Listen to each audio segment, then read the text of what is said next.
I think that the reason that Bitcoin is going to win is because of the community ethos.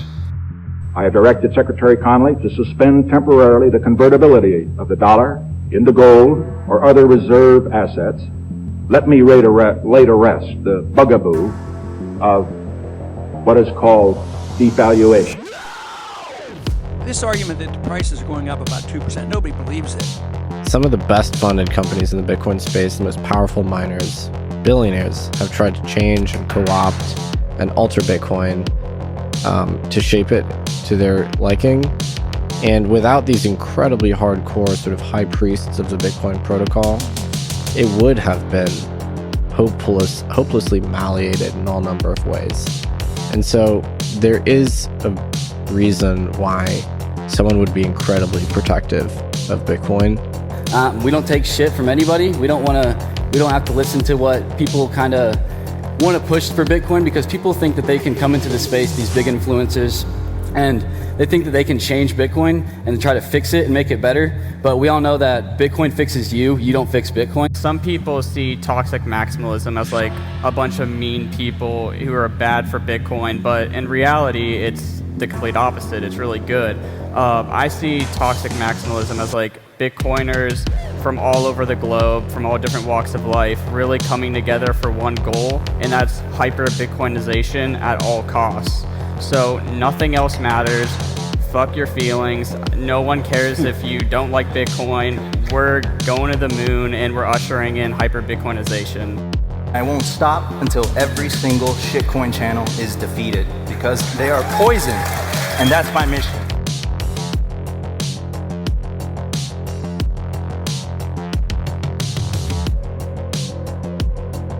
Because, if there is an escape, that escape will be used.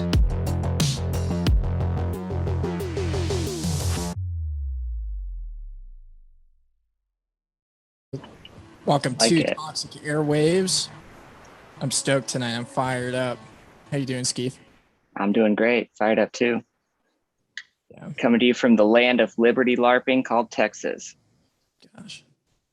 Been working on some t-shirts, making fun of Texas LARPers. Texas LARPs on Liberty. These motherfuckers had a cool fort like 150 years ago, and now they think they're awesome. Remember the Alamo.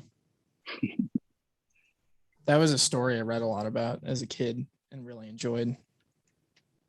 Yeah. It is kind of a cool story, that like final stand. Is that David Booney that fought there? Yeah, Daniel Boone, Davy Crockett. I think Sam Houston was there. If he wasn't there, he's definitely a big guy in kind of Texas war history for sure. I'm pretty sure Sam Houston was the one that swooped in afterwards and got the revenge. I think that's right. Texan Army. Yeah, that sounds right. But yeah, since then it's been downhill. So what's going on in Texas? Went to BitDevs on Thursday. That was fun. Got to see lots of awesome Bitcoiners in Austin this weekend, and then I am at a relative's house in Texas for a few days before I head up to Bit Block Boom. Nice. Yeah, the Bit Block Boom looks pretty solid. Surfer Jim is going to be speaking, which I thought was pretty dope. Should be fun. Anybody at Bit Block Boom, come out to Parking Lot Con, which is what I'm hosting, which is smoking weed out in the parking lot. That's dope. That sounds like a good time. So yeah, we got some stuff going on in the world. FDA came through, approved the jab. Paving the way for the passports. That was pretty predictable. Yeah. Were you surprised at all? Not terribly surprised. Is that dog loud? There's a dog next door that's barking. Can you hear that? Yeah, it's a little bit loud. Okay, I can go inside. I'll see if it shuts the fuck up. Yeah. No, I wasn't. I figured they would do FDA approval at some point, and I don't know. I've I've just assumed for a little while now that I just won't be able to fly before too long, and then just kind of go from there. Road trip, I guess. Yeah, I just bought my ticket yesterday to Bitcoin Omaha to fly out there, and I think it'll take a little bit of time for them to push it through, but I wouldn't be surprised if the airlines get a hard on and try and roll it out pretty quick. But yeah, that's going to be a reality. Yeah. I don't know. I bought my car specifically for road trips, so I guess I get to put it into use going forward in the future. But it's going to be interesting to see like how draconian they take this, as if they're going to be setting up border checkpoints and stuff. I wouldn't put it too far past them to do something. Yeah, even as pessimistic as I am on some of this stuff, I have a really hard time believing that they're gonna. I mean, they can restrict air travel, but the idea that, I don't know. I mean, I guess I could see states like California limiting who comes in, but I mean, why would you want to go there anyway? Other than Orange County. Orange County is awesome. Gazala, if you're listening. Yeah. But I don't know. How many border patrol checkpoints have you been through? There was just one on the way from Arizona to Texas. So there's the one just along I-10. Yeah, I just bring that up because we already have the checkpoints like set up, and it's totally possible for them to roll it out again. And I think like the scary thing is the general population seems to be either ambivalent or supportive of it. So do you have the chat pulled up? That's what I was just pulling up. I've got YouTube pulled up now so I can see the comments. Nice. Straight Russell Brand over here. Don Reddy, parking lot con is where we find out where Satoshi came from. That's right. Satoshi's an interdimensional alien. Spoiler alert. I was looking for like a good sound for my soundboard to play some like spooky alien music, but I didn't find one in time, unfortunately. Yeah, so Don, the way the Border Patrol works is that they set up somewhere like 40 to 60 miles away from the border, just on the highways. And so like when I go down to southern Arizona, like every single road has a Border Patrol checkpoint that I have to get through. And that's how they do it. And so I think like in some states it's probably easier to do than others. Like going from Arizona to California, it'd probably be pretty easy to set up a few checkpoints because there's only a few highways. But I'm sure in like more densely populated areas, doing something like that would be a little bit more difficult. But yeah, it's just my thinking. Yeah. Well, and squeezing people's income, that's the main way that I see this happening is, you know, I mean, it's trivial for them to tie federal benefits to, you know, to get in the jab, and then employer mandates, like working at a place that those are the big ways I see them like really pushing people towards it. Like I have some friends who are at places that have said, you know, November 1, December 1, you know, either get the jab or be fired. And that's definitely being rolled out by, you know, corporations doing the government's dirty work, basically. Yeah. Yeah, it's just disgusting. I think was it Don that pointed out to us in the Telegram that the new FDA appointee was the one that helped push the opiate crisis and spread a lot of misinformation on that. Yeah. And no, I was just gonna say I'm just long past being surprised by how corrupt these motherfuckers are. And the ATF, did he ever get put into office or appointed? That I don't know. I saw that they were trying to change some of the rules around like 80% lowers and things like that. And then they recently forced everyone to basically sell out of 7.62 by 39 rounds because they said they weren't going to allow those imports from Russia anymore, which is where a lot of the budget, you know, yeah, like Wolf and all those companies, that those are all those are Russian companies, or at least it comes from Russia. So overnight, I went from being able to buy as much AK ammo as I wanted for $320 a case to barely being able to find it. Yeah. I shoot that ammo too, so that kind of pisses me off. Yeah. They hate it when I go to the range and I have steel cases, but I don't care. I figure Yeah. in my AR it has a chrome barrel, so it doesn't really matter what I shoot through it, in my opinion. People might say I'm a moron for that, but I clean it, so. But yeah, I mean, thank God for 3D printed guns. We just need to come up with like 3D printed Vax passports or something. Yeah. Did you get a chance to check out the Mises Institute event that they had on, might have been yesterday or the day before? No, I didn't see what kind of event was it. I don't know. It was just kind of like a general discussion. I think they had some pretty solid libertarian people speaking. Pretty sure Jeff Deist, who was Ron Paul's chief of staff, spoke. I forgot all their names. Ryan McMacken was really good.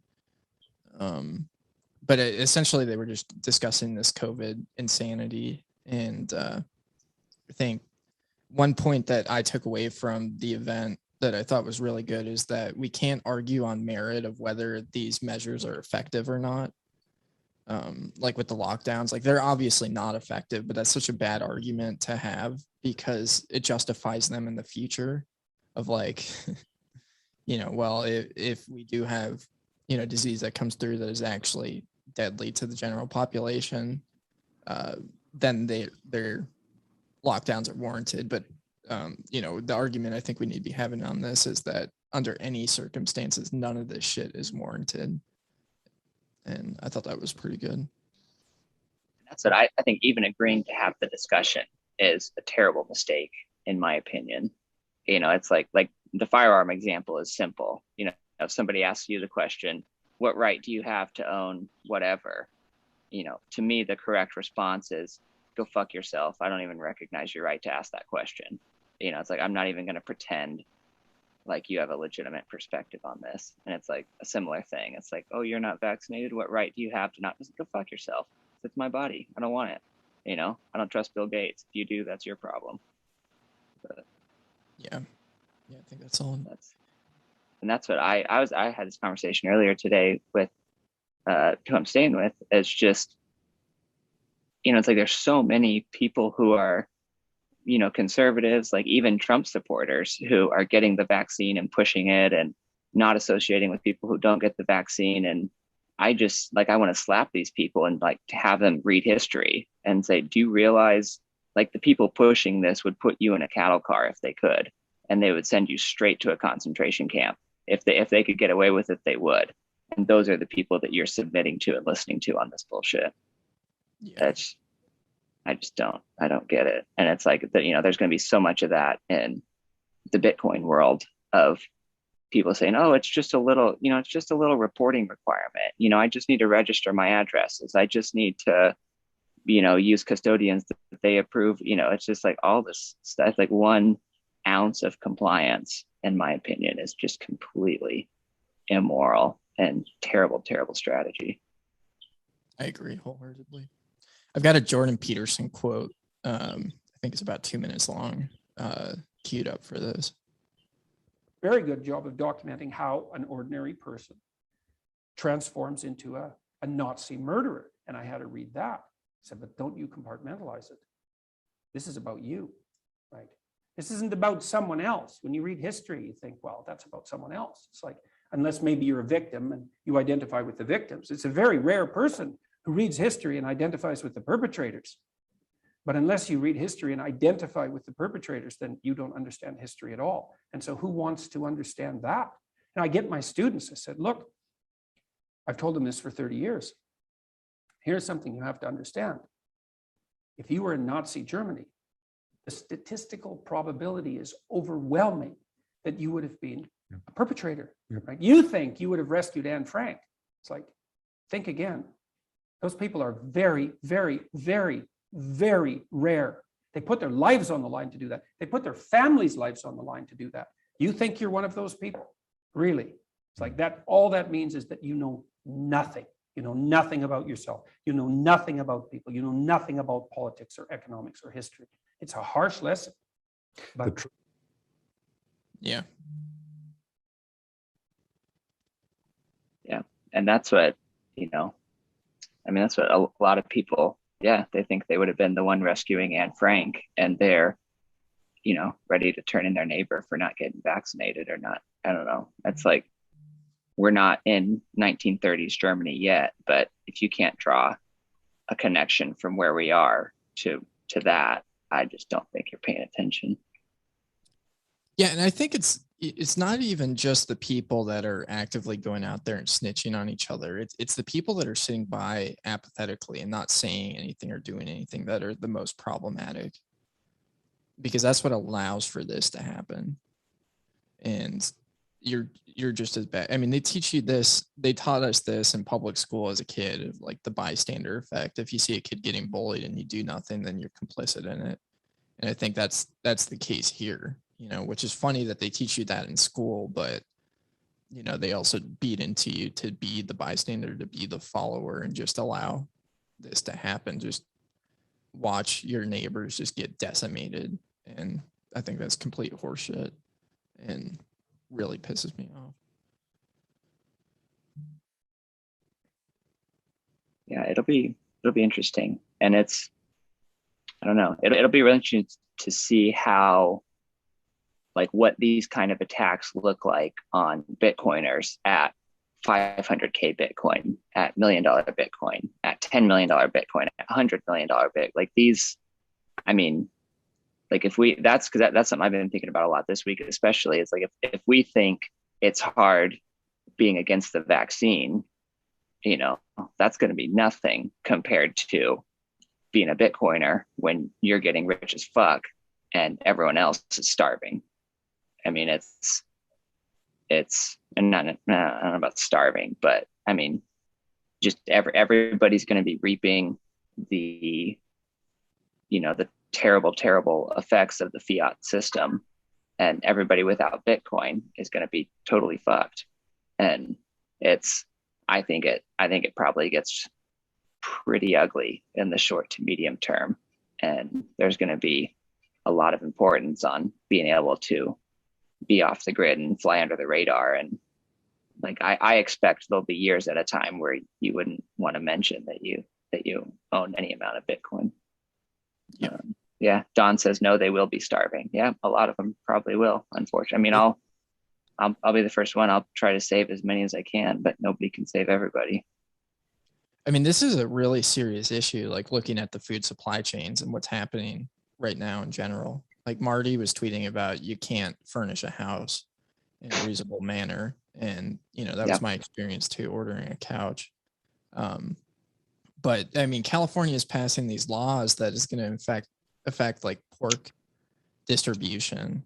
And, this is something that they want to do, is like make people intolerant to eat meat and make it as difficult to produce meat as possible. And they're going after the supply chains. And, while they're doing that, they're locking things down and just fucking everything up and printing loads of money. So like, food should be a serious concern for average people right now. And like, that self-sustainability is huge. I think these circular economies, I think they will happen. I'm bullish on them happening, but I also think, preemptively, it's something we need to be focusing on as, in our individual lives, is like, if the grocery store gets looted or there's some crazy shit that happens and there's not food on the shelves, like how do we eat? And it's not like a tinfoil hat theory. It should be like a basic thing on people's minds for sure. Yeah. And it's just like, how, I don't know. I mean, how long has Bitcoin Twitter been predicting basically everything that happened during COVID? It's like, nobody knew they were going to like literally reenact V for Vendetta, but everybody knew, okay, there's going to be some gigantic fuckery as we come to the end of this bull market, because it's like the S&P doesn't go up and to the right forever. And it's like everything's falling apart. They're going to have to print a fuck ton of money. And it's like really the only question left on Bitcoin Twitter was, what are the specific details of how exactly this is going to play out? Like, what are my if you asked me 2018, my guess was another big terrorist attack and a gigantic another war in the Middle East, like with Iran or something like that. That was my best guess for what they were going to use to get this kind of control of resources and control of society that they're after. I did not guess it was going to be a manufactured virus, but turns out that's how they ended up doing it. Yeah. Which makes sense in hindsight because of the vaccine that they're pushing associated with it. Yeah. Have you ever heard of Catherine Austin Fitts? I have not. I think she was in the George Bush administration. I forgot what her position was, but she does a lot of discussion on this. She's one of those people that hates digital currencies in general. Okay. And so in my opinion, it feels like she lacks a lot of solution, but I think she has a lot of insight to this thing. And she, kind of compared what's happening with the virus and the vaccines right now to Microsoft, where they're rolling out these, system updates and security patches on a consistent basis, that they're going to, do that with the vaccine. They might intentionally release these viruses. And I just, I guess they don't even need to do that, because they can just scare the shit out of people in the news to get them to line up and get it. But I just saw that headline about COVID-22 coming out, and that was the first thing that, popped in my head. It was like, okay, great. We've got some new thing, and they're just trying this with the Delta variant. But I mean, the way that they're rolling this out with the idea of booster shots periodically, it seems like that's essentially what they're doing. They're just going to update your immune system. Yeah. And I don't know, like that's something like a conversation I want to have with a lot more Bitcoiners is like thinking about and talking through, how do we use this as a practice run for what's almost definitely coming, like those attacks on people who own Bitcoin, who at some point will be the only people with any level of success in society. And that's going to create a ton of animosity and hatred and jealousy and anger, all these kinds of awful things. And I don't know. Yeah, I don't have a real great answer for it, but that's something I've been thinking about, is like, what can we learn from what's going on now to be better prepared for that. Yeah, I'm kind of bullish on that front, because I think that people are going to be adopting Bitcoin in kind of a large scale here pretty soon. And I think we're seeing it, like what happened in Nigeria is pretty wild with the remittance system. And I think, there'll be regions that are richer as a result of it, but I don't think it's going to be as clearly cut divided. I mean, maybe it'll be like there's people with lots of Bitcoin that are going to be the new, billionaires, trillionaires. And there might be some animosity there, but I don't know. It's definitely going to be interesting to see. Yeah, that makes sense. Gosh, Bill Gates drinks human feces water. So I learned. I saw that picture. I learned, and I didn't fact check this, but I did an interview with some guys in Omaha that are organizing the Omaha conference. But they were saying that like 90% of Warren Buffett's money is going to go to the Gates Foundation when he dies. Yeah, I didn't know it was that high, but I knew it was a big number. Yeah, fuck Warren Buffett. Yeah. That guy's a tool. Well, speaking of tools, Peter McCuckbuck is on my shit list now. Yeah, that's a good segue. I did listen to that Jason Williams and American Huddle, that episode. It was weird. Like, I don't know. I said this in the chat. Like, I don't know. It's just, like where they get the idea that most people are trying to get Lambos, that doesn't make any sense to me. Because that, or at least unless they know a bunch of people that I don't know, because that doesn't resonate with anyone that I've met through Bitcoin, like not a single person. Yeah, it sounds more like shitcoin Twitter to me. Yeah. I didn't listen to the episode. It was basically, and it's like over, like I would find plenty of stuff to disagree with Jason Williams on, but I don't hate him. Like I haven't found a reason to have a big issue with him, but it's, I don't know. I don't know. Yeah, it was just weird. I guess I just expected a lot more out of it because the three of them have been in the Bitcoin space for a very long time. And I don't know. Like, I don't know. I couldn't get to why exactly they were pushing that narrative because it didn't resonate with anything that I'd experienced. Pedrovic status. That's right. Lurk. Yeah.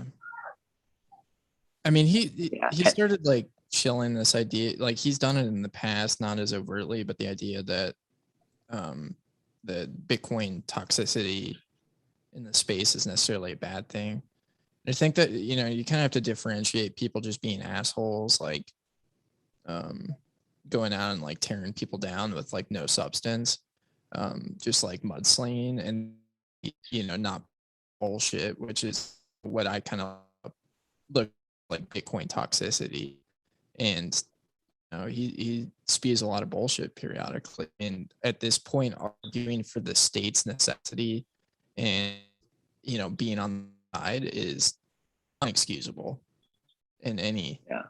I think it's just so terrible. Like, I mean, if you have any semblance of awareness of what's happening in the world, like, and you're arguing for, you know, lockdowns, and you're arguing for vaccine mandates, and not necessarily he was arguing for the vaccine mandates, but he did say in the past that, you know, lockdowns seem necessary. But if you're going to like champion the state in the awful things that they've done, you know, all throughout history, but especially in the past year, it's just complete and utter bullshit. Yeah. Lurk brought up a really good point in the chat. Williams comparing Breedlove to Mallers was a crime. And that I 100% agree with. Like I don't, to me, you know, and it was very common how they portrayed Breedlove, which is that it's like he was this darling that everybody loved, and then one day everything changed. And that's not true at all. Like, I've never been like, he's always seemed a little slimy to me. And I'm not saying this in 2020 hindsight, because lots and lots of other people saw the exact same thing. And it's, I mean, he was a shitcoin trading hedge fund guy in 2017. And it's like my best guess based on what he's done since then is that he's always been doing that. I mean, he did that podcast with Vallis back in May, where he was making the point that, you know, that it's like that, like if it's the rational thing to trade shitcoins, and then Eric Kaysen and John Vallis had to beat him over the head with the moral case for why it's like, this isn't about getting rich and buying Lambos, you know, like what they were talking about. Like, this is about ending human slavery once and for all. And the fact, I mean, and Eric Kaysen obviously did an amazing job because he's just fucking incredible in basically every way I know of. And, you know, it was just nuts that,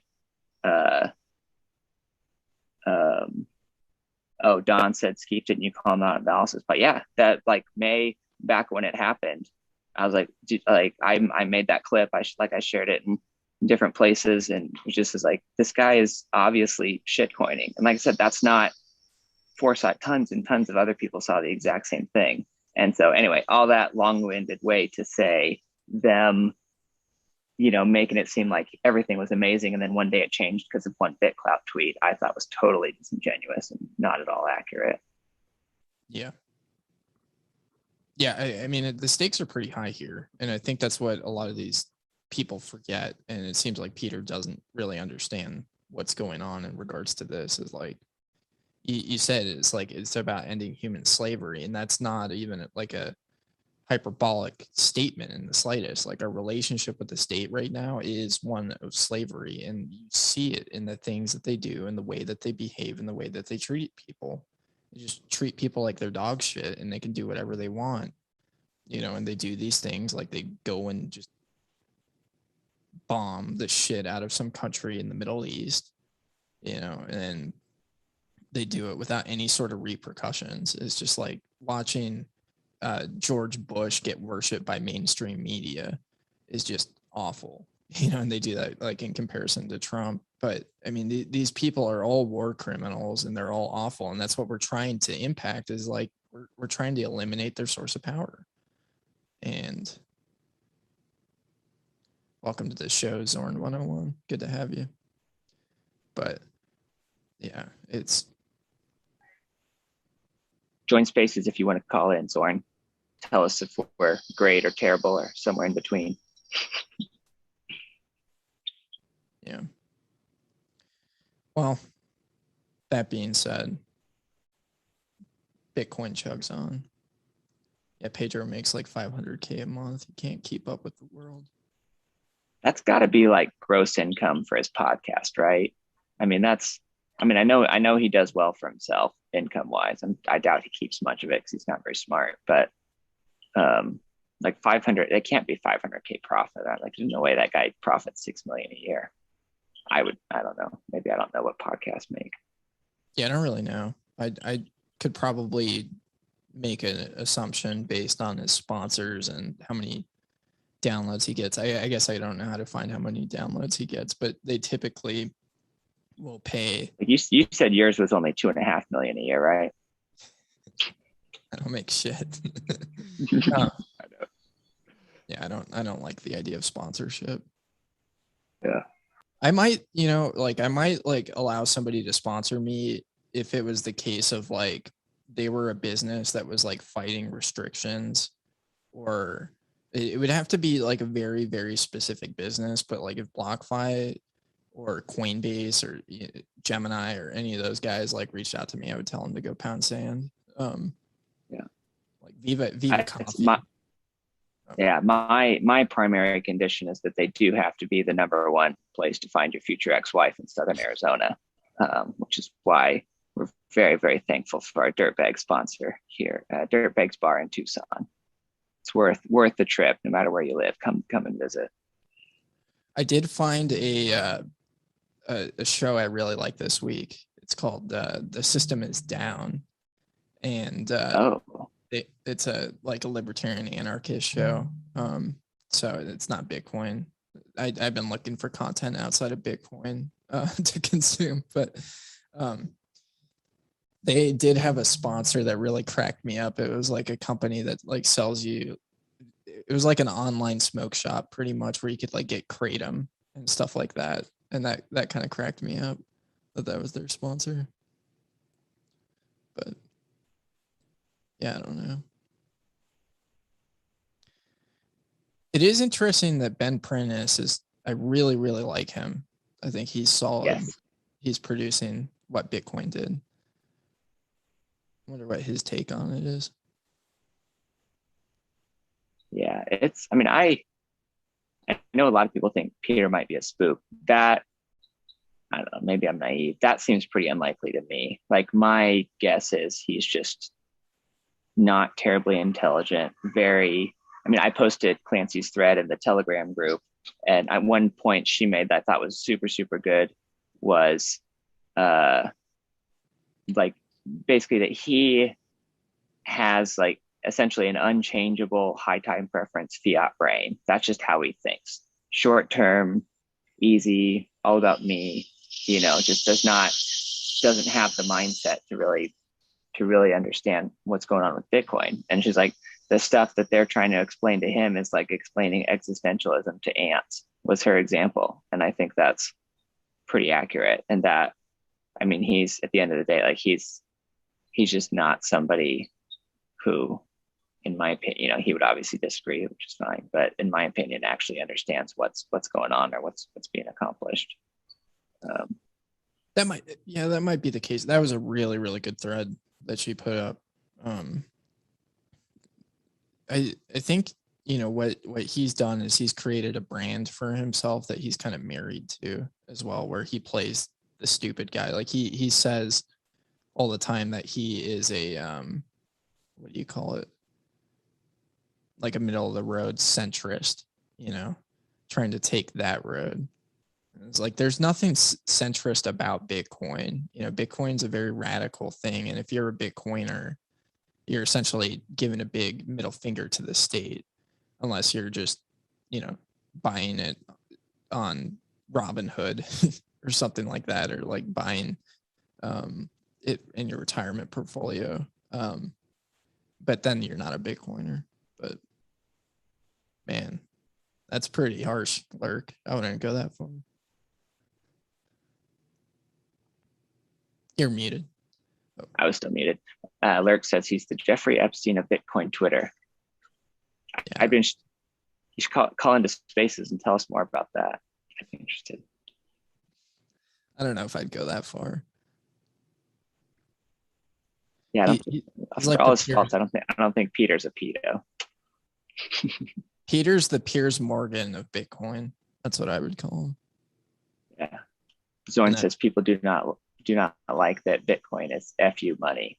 Yeah, they don't like that how much power it gives individuals to be able to completely disregard and ignore them, which makes them feel irrelevant.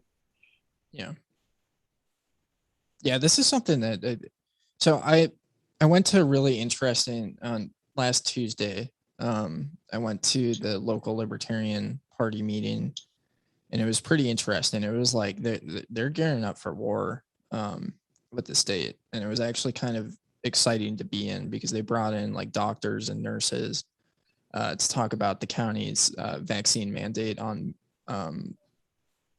Tucson City employees. And it's sounding like there's going to be a lot of people that are going to refuse, and what could potentially happen is EMS collapses as a result of it. Because I mean, if you have like Tucson Fire and Tucson Police is really understaffed because they like to spend their money on stupid shit. But if you have like 15% of either force not working anymore or getting fired or quitting, then the entire thing collapses and it gets, you know, really, really interesting. And these people, you know, are really, really ready for war, but, you know, they're lacking that economic power and the fuck you money, which I think is like the biggest piece missing, which was kind of, you know, sad. And then there was a guy that got up there and started, you know, shilling his shit coin and talking about direct democracy via the blockchain, which I think is like the stupidest thing ever. Especially in the context of something like that. You got to be a fucking moron in the face of this stuff if you're suggesting direct democracy. You just let the mob control. But yeah, I was actually pretty impressed and stoked about that event. I don't normally feel that way at those. Yeah, nice.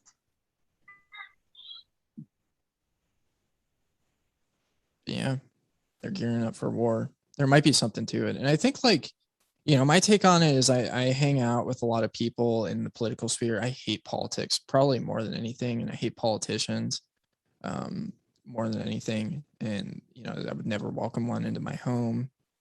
And I don't, you know, believe in voting, but I feel like, you know, those circles are kind of important to walk in because those are the people that, you know, could potentially, you know, be good connections in what's coming in the future. And it's why I do it. That's the way I justify it.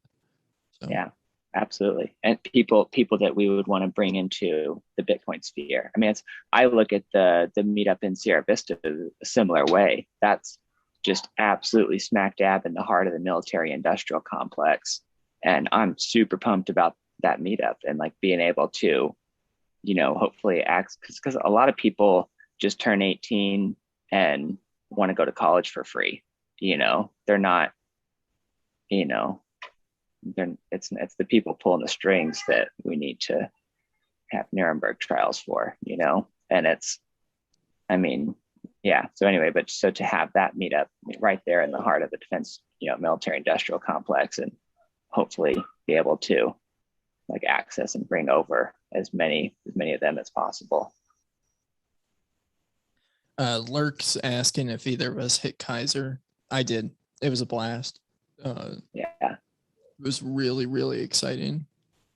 and it felt like a revolution.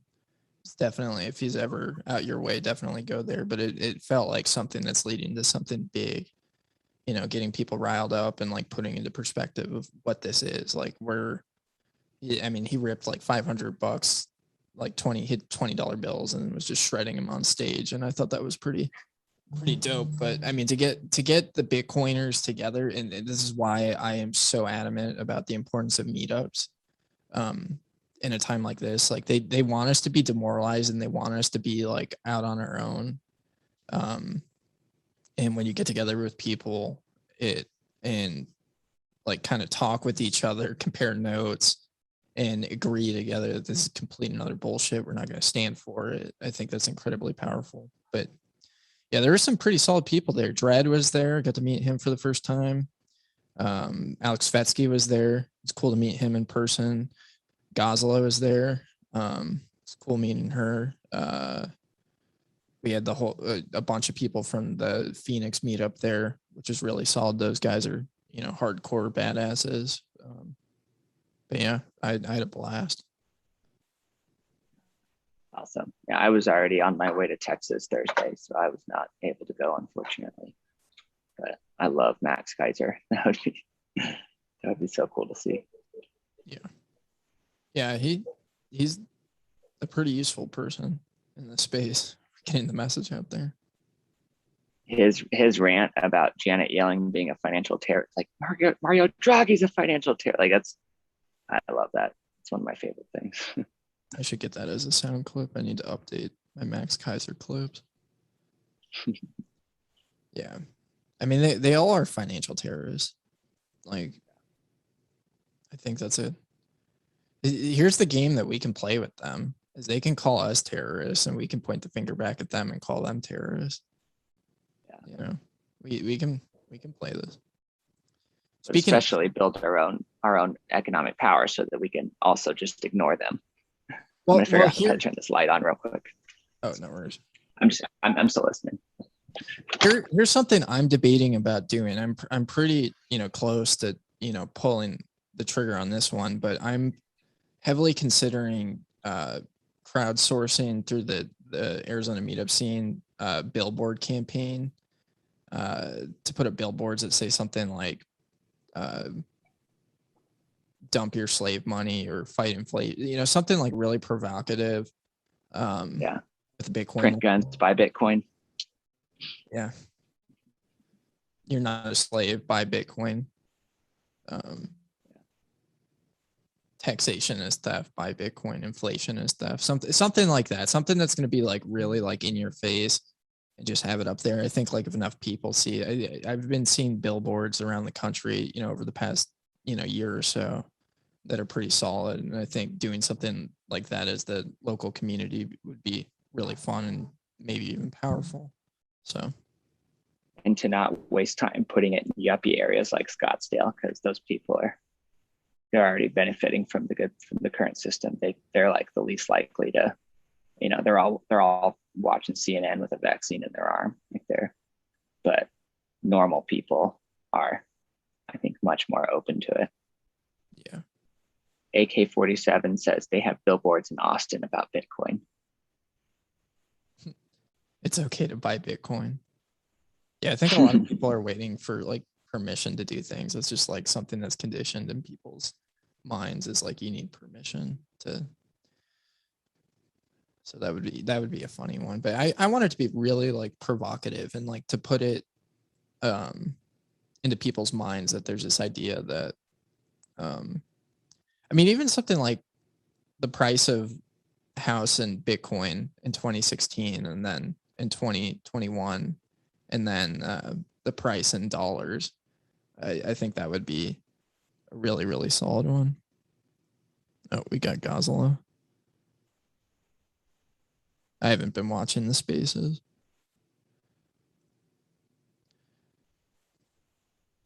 What's up, Gosla? Hey, how's it going? Pretty good. You got anything for us tonight? I am like trying to get myself to watch the rest of that podcast. I can't stand listening to myself. So how do you do it? How do you review your stuff? I like hated it for like probably 2 months, the first 2 months, and then just got used to editing it. It was super fun though. Maybe I'm just a narcissist and I enjoy listening to myself. Do you put a mirror? Do you do it in front of a mirror? That would be the best. Keep it on loop throughout your house for the day. Yeah. I still hate how my voice sounds for sure.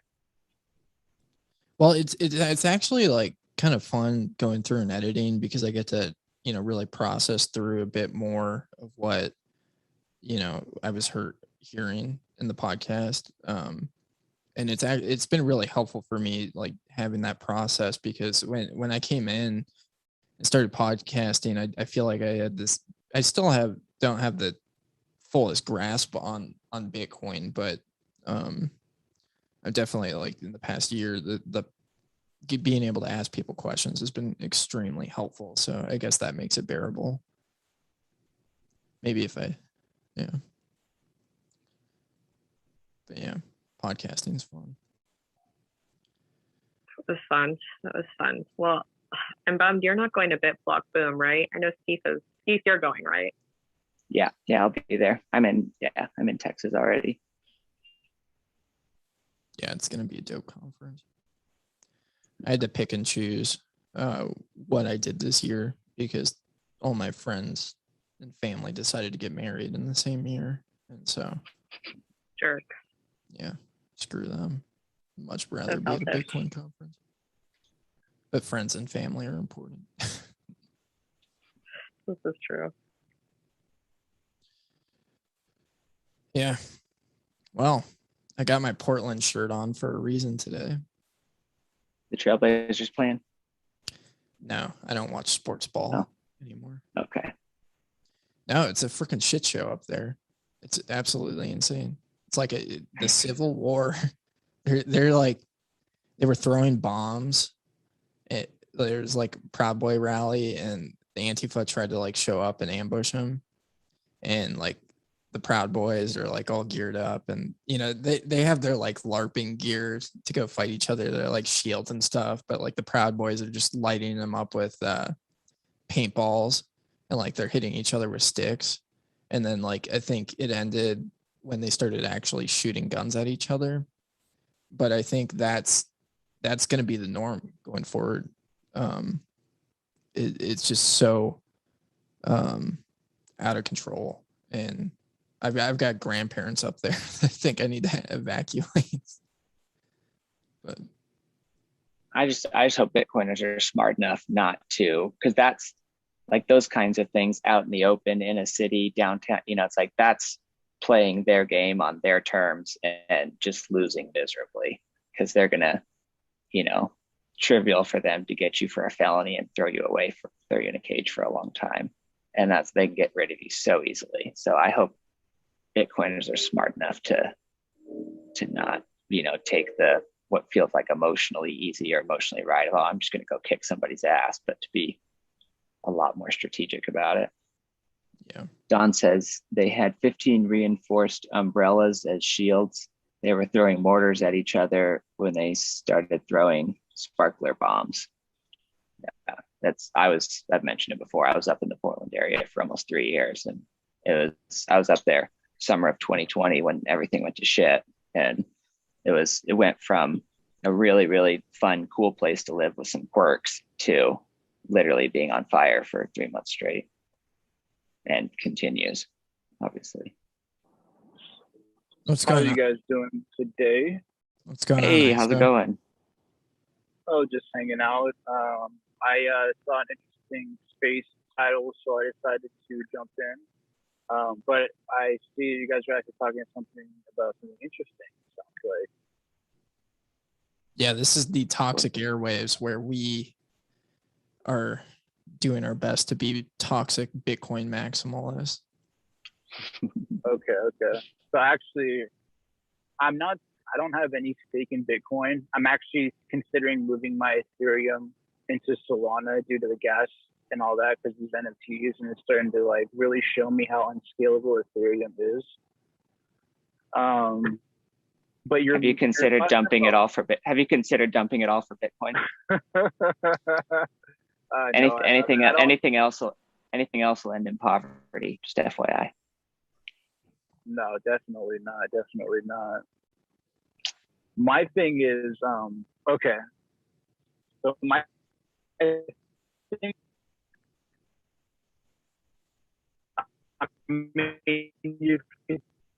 We're losing you. Your connection's kind of bad.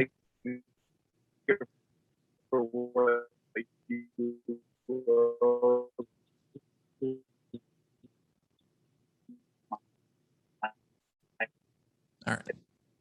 I had to mute him. Oh, he unmuted himself. All right. I saw your connection's really bad. Your connection's pretty bad. We didn't hear any of that. But yeah, Solana's been getting a lot of attention recently. It's the newest thing. I heard there was a major rug pull on it. Simply Bitcoin was covering that, which is pretty funny. I just had a cop drive by me, so maybe that has something to do with my connection. I'm not too sure. Okay. Yeah, we can hear you better now. Pretty weird, actually. Have you reconsidered dumping it all for Bitcoin, though? Oh, no. No? Oh, all right. It's your choice. No. And I was about to say before I got rugged, before the cop drove by me for some odd reason, I got rugged. I was going to say that, I mean, you could take this for what you will. This is my belief. But I think Bitcoin was made by the NSA. No. It was made by an alien intelligence. Yeah, definitely an interdimensional alien intelligence for sure. Okay, we'll go with that. So I don't really fully believe in a world fully adopting a Bitcoin. It doesn't necessarily make sense. Yeah. Yeah, you just haven't studied it enough, which is fine. No, I don't think Ethereum's better. After dealing with a lot of these gas wars with NFTs, you're essentially paying more gas than you are for the product you're trying to buy and flip for profit. It doesn't make any sense. Yeah. So there's more scalable utility coins other than Ethereum. Well, they have to Solana doesn't make sense. What the fuck are you talking about? Yeah, none of these make sense unless you want to go to a casino. Like, you're honestly better off going and like putting all your money on black at the roulette table. The reason why I would choose Solana over Ethereum is just for the fees. Fuck Solana and Ethereum. That's the only reason Fuck why. Solana and Ethereum. Nobody cares about either of those. What do they offer? Why are they important? Smart contracts and the ability. Smart contracts. What do you That's think? the most generic bullshit buzzword. Okay, but what do you think? I think that they're fucking worthless.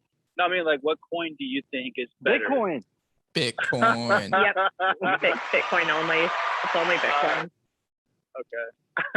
Okay. Well, I already gave you the best investment advice of the century. No, I know, and I know it's space I joined, so I know. Izzo, are you a vaccine fan? Nope. Do you support the state? I do not support my state. No, I don't. Then why do you like Ethereum or Solana?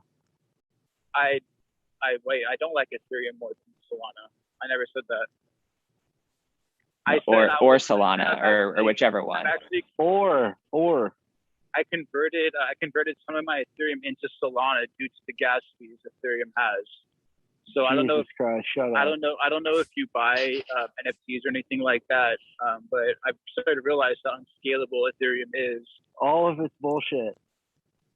But you're saying that in a Bitcoin max perspective. So a storage you use buzzwords. Yeah. Name it. It's an actuality, dude. Like it's the smart contracts used by Ethereum and the gas fees. It's all real, dude. If you don't understand these basic concepts in crypto, then I'm sorry, bro. Like, dude. So I'm gonna remove you. If you're trolling, you're really good at trolling, honestly. So I'm gonna remove you from the speakers, and we're gonna respond. So, I mean, this whole idea of like gas fees, first and foremost, like you're looking for the cheaper one. First and foremost, the blockchain is not going to be scalable on a first layer. It's just not. And that's the approach that Bitcoin has taken with the Lightning Network. and we have these, transactions for free. And like my favorite analogy for shit coins is it's like the house is on fire. We need to get out of the house. And the shit coiners are in the kitchen trying to remodel the kitchen. They're trying to debate on how the sink is made. So that's, in regards to the NFTs and, bullshit like that doesn't matter. And the Bitcoiners are trying to, solve a real issue, which is the issue that our money is broken and it's destroying our societies and enslaving the population to the state. And, all of this nonsense is just so silly. So that's my take on it. You can play these games with these, but ultimately this guy was probably just trying to make some fiat gains and get some more broken money. Yeah. And it's, I don't know, it's just a very, very low understanding of what actually is happening and what's going on. And I don't know, it's like that whole point, which we hear a lot of, oh, well, you're a Bitcoin maxi. Of course you would say that. And my response, what I was going to ask him is like, well, how about you name me another group with a higher batting average on making predictions that line up with reality and being right about what's happening? Because I don't know of what is it the ETH people? No chance. Is there anybody, academic economists, politicians, doctors? No, there's not.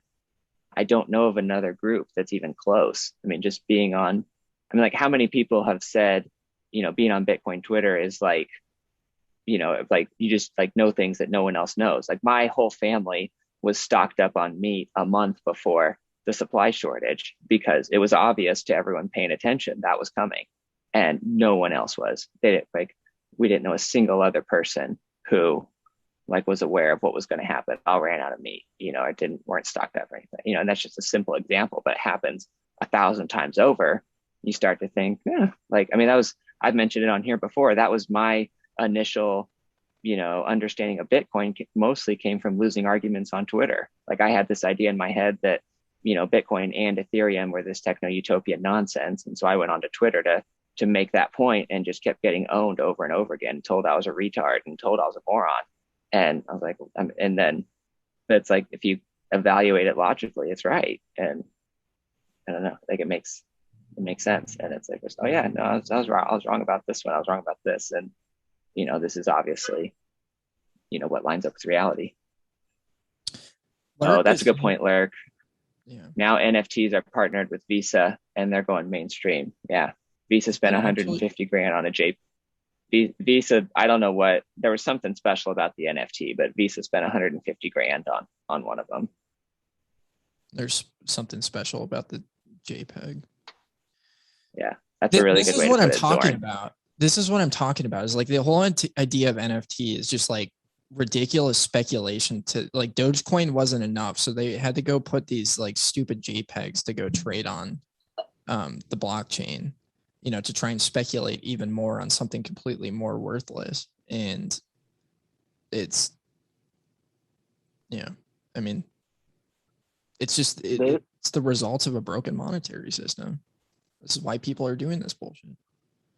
They're literally selling NFTs that are just JPEGs of rocks. Like they look like they're drawn in different shades of black and gray marker on their rocks. Yeah. 300 grand. That's nuts. This is Don. Absolutely pathetic. This is Don Spaces, by the way, Steve. Yeah. Nice. It's good to have you in here. First time. Yeah, first time. That guy was grinding my gears. I couldn't take it anymore. That's it. We knew we wanted to have fun with him for a little bit, but yeah, I couldn't let it go too terribly long because it's like, okay, you have no idea what you're talking about. We'll have a little fun and then let's give him the boot. It was a typical buzzword bullshit spew. Yeah, it's pretty funny. Pathetic. Vitalik had a pretty good moment this past week on CNBC. I don't know if you guys saw that. I did not. So he was saying, I did not. He was saying something along the lines of smart contracts that will happen on Bitcoin. So I guess Jack Dorsey's trying to do something with DeFi on Bitcoin, and I haven't followed it just because that's not really interesting to me. But Vitalik came out and said that he was concerned about it because essentially whatever Jack Dorsey was going to do was going to be inferior to Ethereum smart contracts. And I thought that was pretty funny.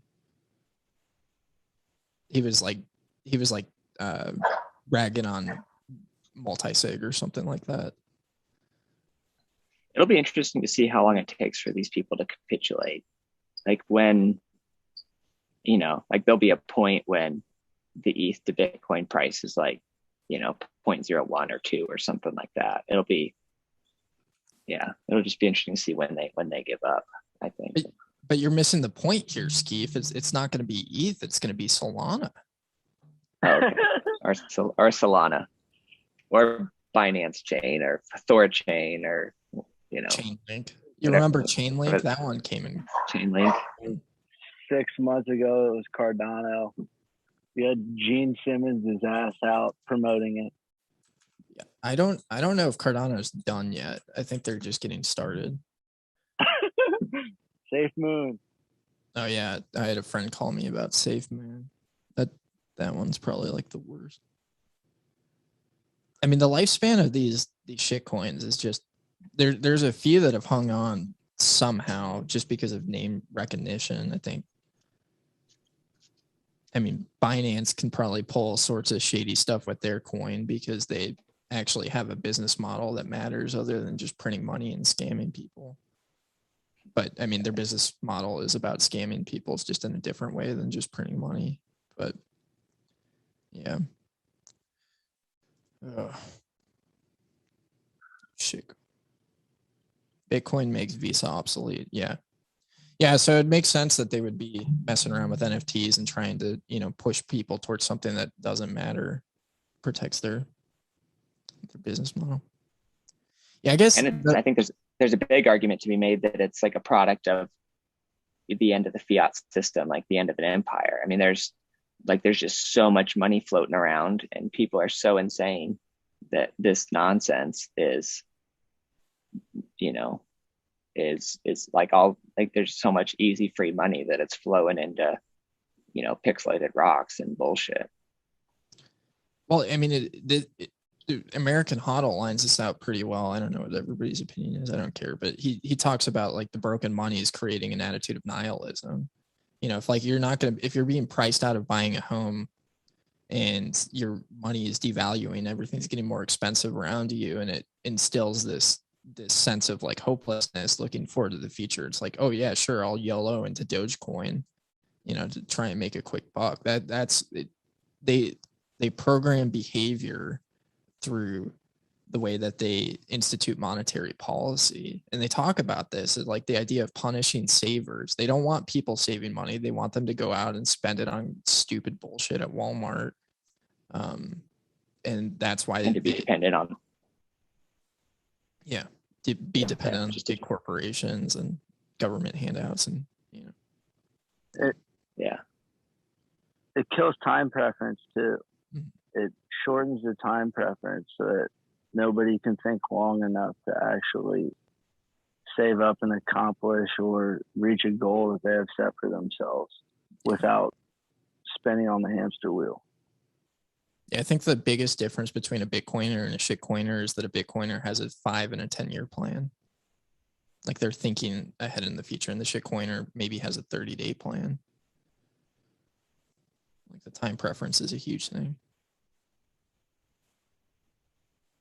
Yeah, you always every time they mention numbers, it's never a longer period. And like in a very rare scenario, it's a year, but it's generally 6 months or less. You know, like they're posting year-to-date charts 3 weeks into January, and you know, it's like bullshit like that.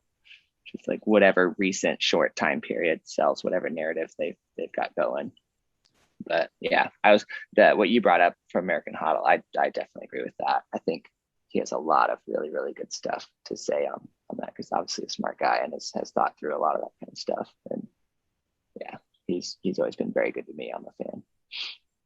Yeah, I mean, this is the topic I'm going to be talking about in Omaha, is about time preference and how money influences that, because I think that was my pill moment was when I read that in the Bitcoin Standard.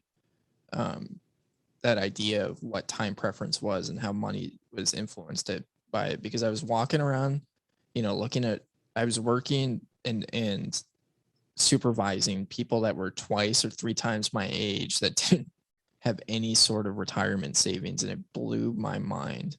And I couldn't figure it out of like, why am I in a position of authority over somebody, as like a 20-year-old kid? And yeah. Yeah, I had a job.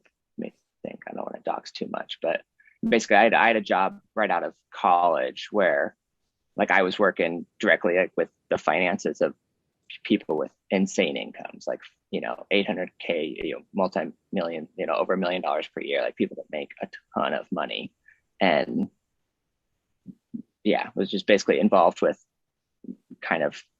with their finances, like knew how much money they all made and was responsible. Anyway, I don't want to talk too much. Basically that, but they were, so many of them, almost all of them, were living paycheck to paycheck. These are people that make many, many multiples of what I make, and have 2 or 3 vacation homes. One guy bought a brand new F-350 with every single option, top of the line, everything, every 18 months. Like another guy, they're buying a new sports car every 2 years, and then it's like houses and multiple ex-wives and alimony for this and child. I mean, their internal life is just an absolute fucking train wreck. And it's like, somebody can make $1 million a year and have a lower net worth than a fast food supervisor who's good with their money. And it's nuts. And it's like, those are the fiat, those are the people that they're going to hit a wall, and it's going to be rough when the transition to Bitcoin really gets going. Yeah, it's really ridiculous. I mean, I my best friend just graduated PA school, and so he's going to the medical field, and he's going to be making a good amount of money. And so I've been orange pilling him for a couple of years now, and he's slowly coming around to it. We've had some pretty cool conversations, but they would have investment people go in and talk to these people in the medical field and just spew complete bullshit, like how their fund will perform 12% a year, and line them out on these plans of you need to put like a very small amount of money into it, and then you'll be successful in retirement. And he raised his hand and asked, is like, how do you guys plan to compete with inflation and where it's at right now? 12, or I forget what the number was. I mean, if you look at the Chapwood Index, which is a great tool, prior to, I don't know if he's updated it. He had some issues with it, but prior to 2020, a lot of American cities, the increased cost of living was percent here, or most of California was New York. In Tucson, it was like something like 2%. But if you're making percent a year, your retirement savings, like inflation the slightest, like not building wealth, and people just bullshit, and they don't have a reason not to think for the most part. Just garbage. Yeah.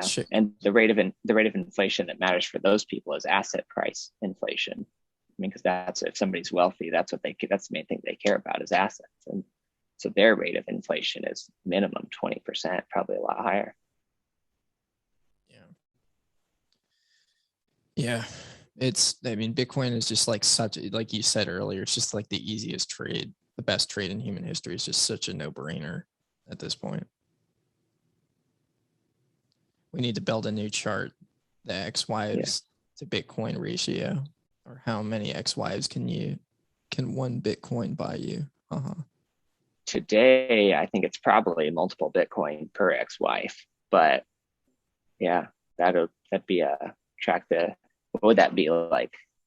Lifetime alimony payments. I'm trying to think, obviously the initial settlement.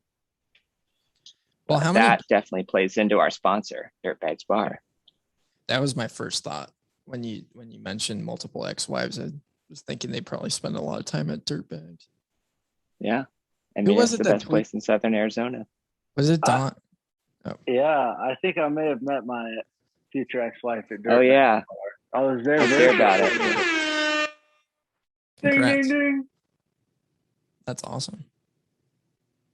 Yeah, we'll see how it works out. Future ex-wife, that's hell of a title. We'd be interested in any parts of this beautiful love story that you're interested in sharing.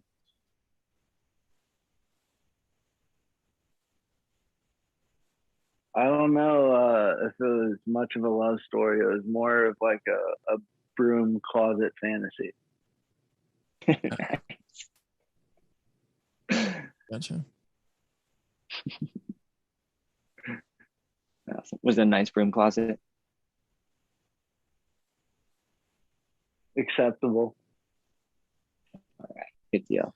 There's this bar. There was this bar. It unfortunately shut down in Tucson. It was called the Meat Rack. That was kind of legendary, and it was famous because the owner referred to himself as God and would give you like lifetime discounts on drinks if you got his face branded on your body, which a lot of people did. And there was all sorts of other weird things about it, but that would have been a great sponsor if they didn't close down. Tucson, I'm surprised you haven't reached out to that Kratom sponsor. The Kratom sponsor? Yeah. I don't know. I mean, like I was saying earlier, like the sponsor would have to be really specific. There's a lot of podcasts that I think are good quality that kind of get limited. Like the whole gas network for like Michael Malice, I like Dave Smith, but they're, have these stupid sponsors that are just so irritating. Every time they bring up like nobody wants to hear about sheath underwear. Yeah. Sheath underwear, like that quick looking thing, like, there'd be like bad products or whatever. I just feel like, I don't know if there's very few companies that I would, be interested in that. I like the value for value model, with Sphinx Chat, stuff like that. Merch site, working on a merch site. I think that's a much better model. Yeah. It's just, I mean, how many freaking sponsorships? I grew up watching TV, and like every time, like my girlfriend will play Hulu. Sometimes she used to. We fixed the problem where she doesn't have to watch ads on it anymore. But watching ads it just hurts. It just absolutely hurts to see that bullshit. Just them shilling you all these stupid things that don't matter. Oh, oh yeah, OpenNode and Substack's basically using OpenNode to power Bitcoin payments. And if I've done some work with the OpenNode API, they make it very, very easy to do on-chain and Lightning withdrawals, and they actually don't charge for Lightning withdrawals, which is interesting. They just have I think it's like a 0.5% fee for on-chain, I believe, is my understanding. Interesting. Yeah, OpenNode's definitely like a better option than a BitPay.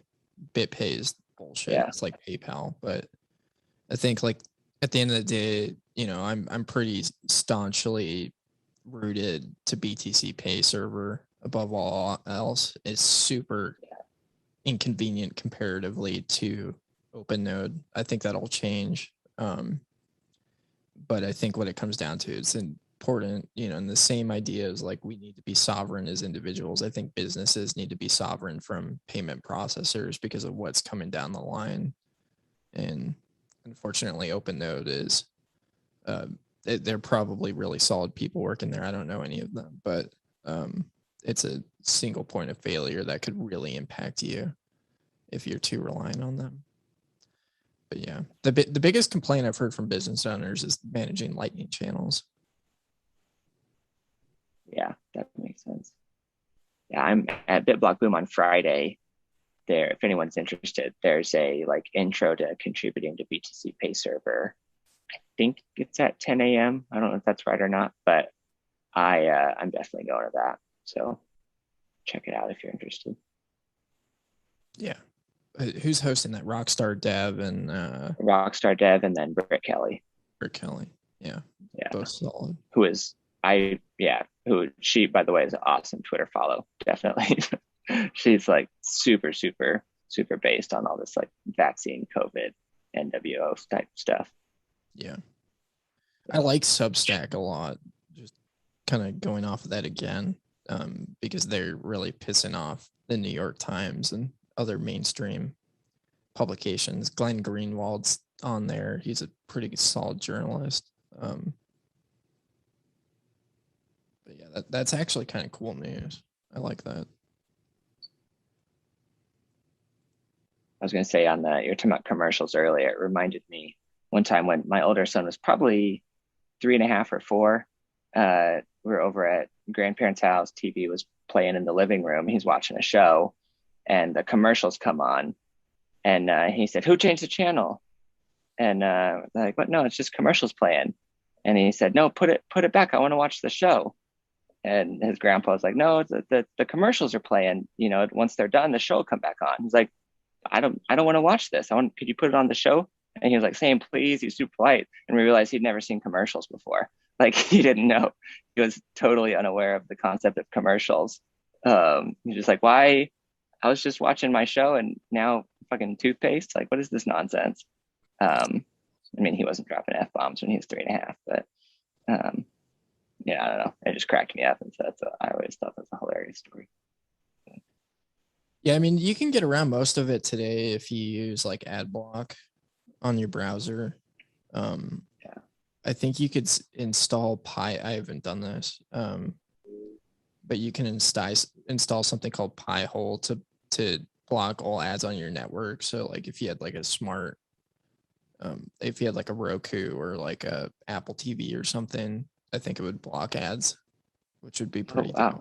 Does that work on like YouTube too? Or because I pay for YouTube Premium just because I hate ads so much. Yeah, I can't stand watching them.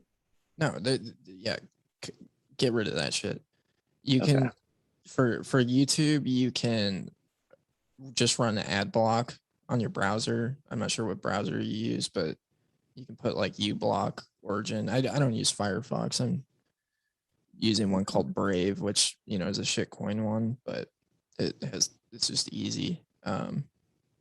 But you can block it that way. And then I don't know for your phone, but I mean, for your phone, it's easy. Just get off of iOS and then you can install an app called like NewPipe, which is just like YouTube without ads, and without the trackers and bullshit. And so I think that's the solution for YouTube. Yeah. I think we just need to get away from it. I mean, it's funny. Have you looked into Tip&Me at all?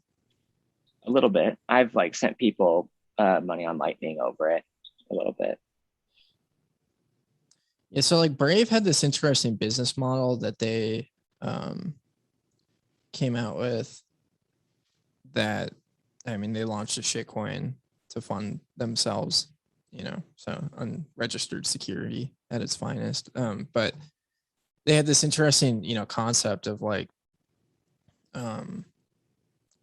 building this browser that allows you to easily be able to like tip and contribute to people and then to earn money on ads that you can choose because they had ad block built into it. And it seems like Tip&Me could essentially be something similar to that, where you can just tip content creators that, lurk a basic attention token. I was arguing with some people on the Brave Reddit about basic attention token. I told them it was a shitcoin, and they were telling me, they're gonna laugh. They're be sitting on their asses retired on it, and it's hilarious. It's performed like garbage too, I'm pretty sure, because it's trying to accomplish something that Bitcoin already has taken over for. I mean, like you look at Sphinx Chat, and don't give me shit for it. I haven't looked into it too much, but it sounds like Impervious AI is, trying to do something, similar, and it's all going to be on Bitcoin. It's going to be, giving people money that they actually want. Yeah, that comment that I had calling basic attention token on Reddit got me like 30 downvotes, which is pretty funny. There was a Saturday, there was a guy, Anthony Ronning, he works at Impervious, did a presentation on just like the different stuff that they're working on. And it looks like the ways that they can apply Lightning tokens, or I mean, not Lightning token, like just the Lightning network to like automating payments for stuff, like paying for API calls, paying for like socket connections between websites, like paying, like there's a whole, I don't know if this was the point he was trying to make, but like one thing I took away from it is that there's whole new businesses that are going to exist that were never possible before, because you could never charge for things like this. And it's just going to be, it's going to be super interesting. Technology. It's funny, like when people bring up this idea of like automation, getting rid of jobs. It's like we've just been through this so many times in human history of it displaces jobs in the short term, but ultimately it springs up and creates new jobs that we couldn't even fathom. Like who would have thought that anybody would have a podcast, and what that was like during the midst of the Industrial Revolution, where all these farmers were getting displaced and having to move into the cities to work in shops building like machines or clothes or stuff like that. So it's interesting to think about. The Bitcoin economy is going to be really interesting. Yeah. Pay for movies by the second. Yeah. And that's, the only stuff I listen to outside of the Sphinx app is podcasts that are not on Sphinx app. Like I've moved everything onto Sphinx app, Sphinx that's available. And I like it. Yeah, Sphinx is the shit. Yeah, the pay for movies by second or minute or whatever is really, really an interesting thing, because so I'm a huge Star Wars junkie. Big Star Wars junkie. And every once in a while they'll try and come out with this fan film, and Lucasfilm will come in at them with so many like restrictions and go after them and limit what they can really do. And I think for individual content creators, funding like that, crowdfunding like that would be incredible, because Lucasfilm would go out and like, a big part of it is like they have limited platforms that they can put it up on, and they have their identities tied to it. If you have people making these films with, anonymously or anonymously, and then they get to get paid with money that the payment processors can't shut down. They can host it on a site that can't get censored. It brings competition to the film industry that isn't there, and we don't have Lucasfilm putting out the shitty sequels and other garbage. And I think that's kind of a dope idea. I get stoked on that. I love that. I haven't thought about that angle very much. That definitely sounds good. I like that.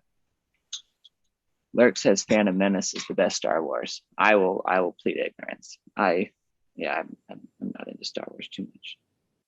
Yeah, I'm a big prequels guy because I grew up on those.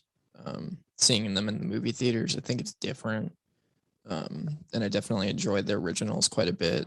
I don't hate the Phantom Menace like everybody else does. I think Attack of the Clones is kind of meh, but I still like it. But I can watch them all 100 times. I just hate the sequels. They're just so shitty. I've probably only watched them through like 5 times, which is very few for me. Jordan says Dune is the best Star Wars. Did they were going to make a Dune movie. I don't know if they made it yet. I think they still are. It looked pretty good. Yeah. So how stoned are you, Skeef? Not too bad. Are you Just warming Hunter up. Biden level yet? What's that? Hunter Biden level yet? No, not Hunter Biden level. Not forgetting my computer at a repair shop with videos of me smoking crack on it level. This is an interesting point from Lurk. Darth Maul was the only character to ever kill Liam Neeson on camera. That's an interesting point. So should we wrap up with this theory that Satoshi was an alien or alien intelligence? Oh, yeah. There's I'll tweet out an article that has some good information. But my basic elevator pitch for it would be there's too much of it that's too perfect, like with how it worked out to be even accounted for by survivorship bias. I mean, just it's like, oh, it survived, so that's why we read into it too much. But yeah, I don't know. I mean, I wouldn't say I'm 100% sure, but that's definitely my best guess for that. And a lot of it comes from like something Tucson, you and I have talked about, this Stephen Greer guy and kind of his perspective on, you know, what is alien intelligence, you know, what's our relationship to them. And, you know, he has a couple of video shows on Amazon Prime, but the TLDR is that, you know, they are, you know, basically that they are extremely positive entities, that if they were going to harm us, we would have been done, you know, many thousands of years ago. There would have, like, it'd be a competition between a horse and an ant. I mean, it's nothing.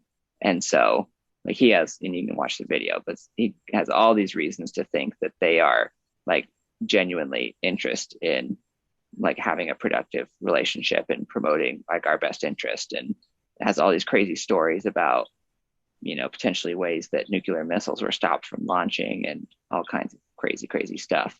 And it seems plausible, or at least something worth considering, that those entities have just evolved past the idea of scarcity and commerce and things like that, and have, you know, we're able to develop Bitcoin or something, you know, like, yeah, we're able to develop Bitcoin and, you know, have it start here as a way to move us in that kind of direction of like ending all this like tyranny and slavery that we live under. And yeah, I don't know, that'd be part of it, if that makes any sense.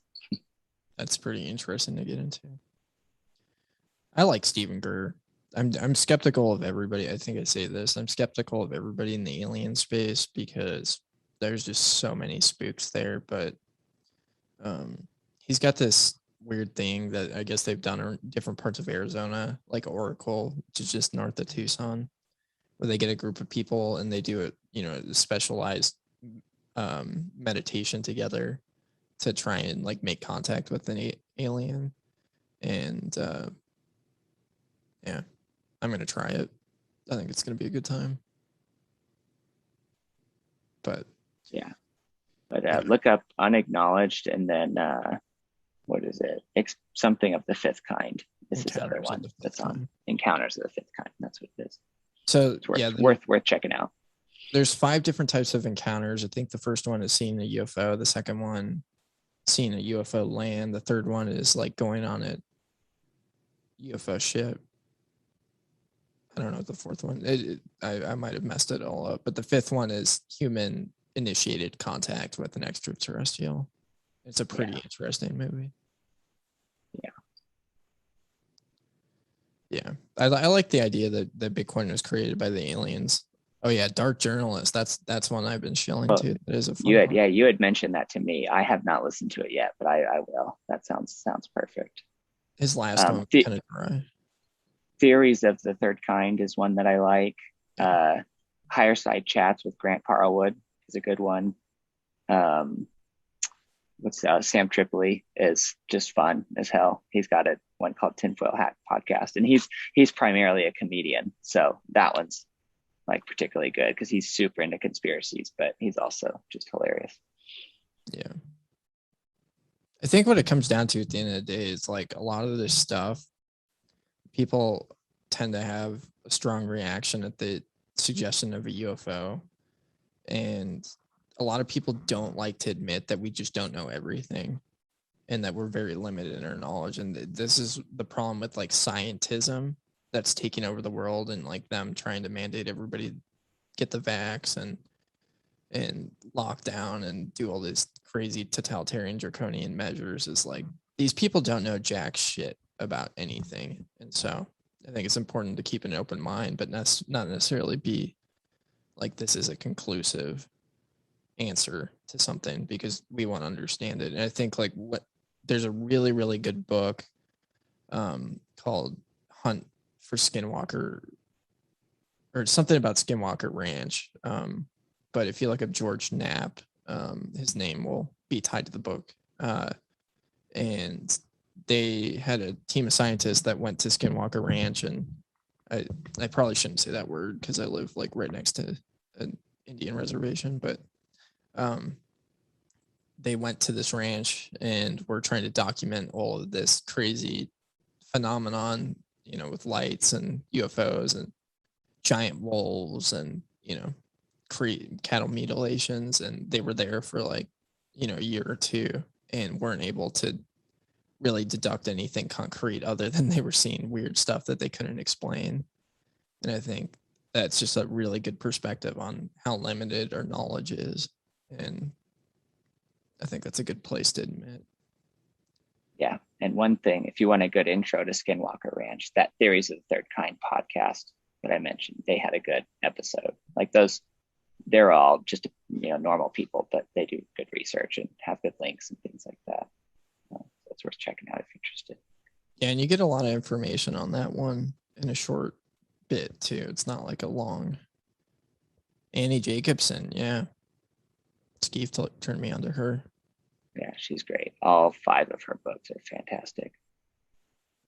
Yeah, I think like the Roswell incident, I totally believe her theory on it, that it was a Soviet ship that was captured from the Nazis that they were like trying to screw with the US with. Yeah. It's a pretty dark story.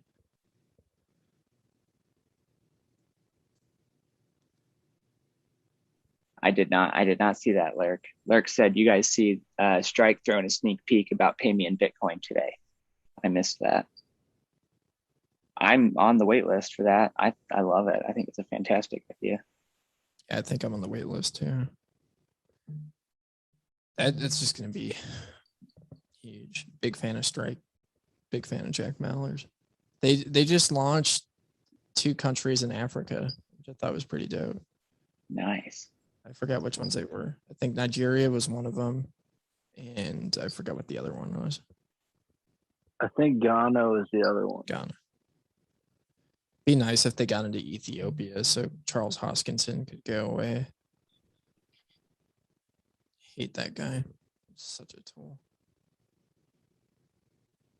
But yeah. You got it. Nothing else for me. Any shout outs? Just Dirtbag Bar and best place to meet your future ex-wife in Southern Arizona. We had a great chat, great spaces. Don, thank you for joining us in the spaces. And some very exciting guests.